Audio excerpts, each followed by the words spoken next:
Chers amis, le chiffre 7, qui est le chiffre de la perfection, revient à de très nombreuses reprises dans le livre de Vaïkra, et particulièrement dans la parashat Emor que nous lirons ce Shabbat. Voici quelques exemples.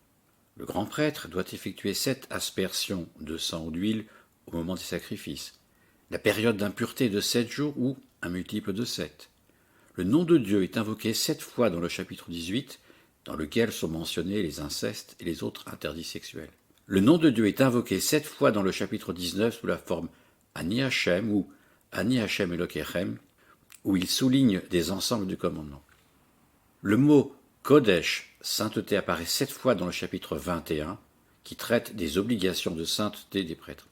Le mot Israël apparaît 7 fois dans le chapitre 22, où il est question de la responsabilité des enfants d'Israël quand ils apportent des animaux qui doivent être sans défaut en sacrifice.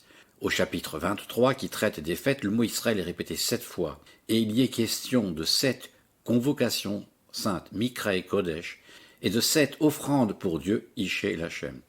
Il y a 7 jours de fête dans le calendrier, 2 jours de Pessah, 1 jour de Shavuot, 1 jour de Rosh Hashanah, 2 jours de Sukkot et 1 jour de Kippour.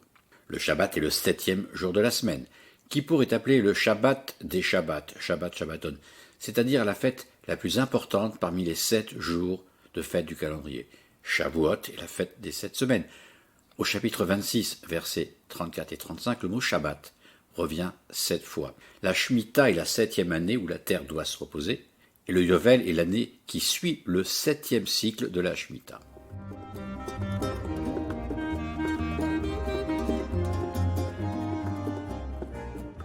Le chiffre 7 et les fractales.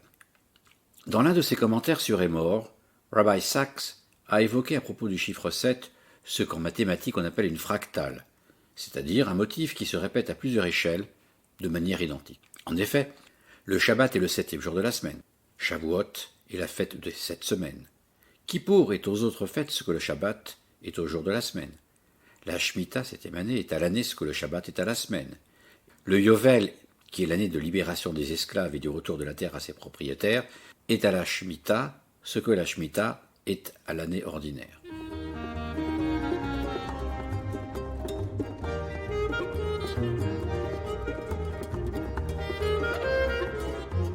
Le Shabbat, 7e jour de la semaine, est la pensée analogique dans Vaïkra. Alors que le Shabbat est généralement présenté comme le souvenir de la création du monde ou de la sortie d'Égypte, dans Vaïkra, il est simplement indiqué au chapitre 23, verset 3, le 7e jour sera un Shabbat shabbatique, en hébreu Shabbat Shabbaton, une convocation sacrée, Mikra et Kodesh, vous ne ferez aucun ouvrage, c'est le Shabbat de l'Éternel dans toutes vos demeures. Le Shabbat est un jour saint, Kodesh, séparé des autres jours de la semaine, ce qui renvoie à la formule répétée à plusieurs reprises dans Vaïkra, Kedoshim ki yuki kadosh ani, soyez saints, car je suis saint. Ainsi, dans Vaïkra, conformément à la pensée analogique, l'observance du Shabbat est prescrite, mais elle n'est pas justifiée.